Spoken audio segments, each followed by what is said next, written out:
Petrol diesel ధరలు వెంటనే petrol diesel ధరలు వెంటనే పెంచిన గ్యాస్ పెట్రోల్ డీజిల్ ధరలు వెంటనే పెంచిన గ్యాస్ పెట్రోల్ డీజిల్ ధరలు వెంటనే పెంచిన గ్యాస్ పెట్రోల్ డీజిల్ ధరలు వెంటనే పెంచిన గ్యాస్ పెట్రోల్ డీజిల్ ధరలు వెంటనే పెంచిన గ్యాస్ పెట్రోల్ డీజిల్ ధరలు వెంటనే మోదీ ప్రజా వ్యతిరేక విధానాలు మోదీ ప్రజా వ్యతిరేక విధానాలు మోదీ ప్రజా వ్యతిరేక విధానాలు మోదీ ప్రజా వ్యతిరేక విధానాలు జిందాబాద్ జిందాబాద్ జిందాబాద్ జిందాబాద్ జిందాబాద్ జిందాబాద్ మోదీ ప్రజా వ్యతిరేక విధానాలు. కేంద్రంలో అధికారం చెలాయిస్తున్న బీజేపీ ప్రభుత్వం గత 12 సంవత్సరాలుగా అనేక సార్లు పెట్రోల్ డీజిల్ ధరలు పెంచి మొన్న ఒక నెల రోజుల క్రితం 4 రాష్ట్రాల లోపల ఎన్నికలు జరుగుతున్న నేపథ్యం లోపల మేము పెట్రోల్ డీజిల్ గ్యాస్ ధరలు పెంచాం. అదేవిధంగా ప్రపంచం లోపల ఇరాన్ అదేవిధంగా కువైట్కు సంబంధించినటువంటి యుద్ధాలు చెలరేగుతున్నప్పటికీ కూడా ఆ యుద్ధాలతో సంబంధం లేదు.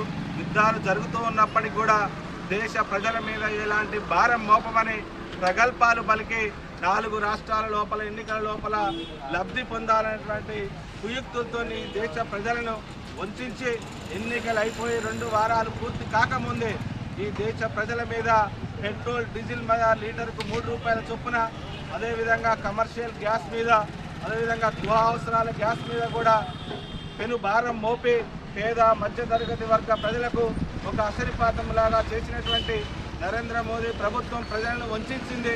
వెంటనే పెంచిన పెట్రోల్ డీజిల్ గ్యాస్ ధరలను తగ్గించాలని సిపిఐ రాష్ట్ర పార్టీ పిలుపులో భాగంగా ఈ రోజున కొరువి మండల కేంద్రం లోపల మనం ధర్నా నిర్వహిస్తున్నాం. రాబోయే రోజుల లోపల మీరు బంగారం కొనొద్దు, అదేవిధంగా ప్రయాణాలు తక్కువ చేసుకోవాలి, విదేశీ ప్రయాణాలు చేయొద్దు అనేటువంటి ఒక నీతి వ్యాఖ్యలు ప్రగల్భాలు పలుకుతున్నటువంటి మోదీ గారిని సూటిగా ప్రశ్నిస్తున్నాం.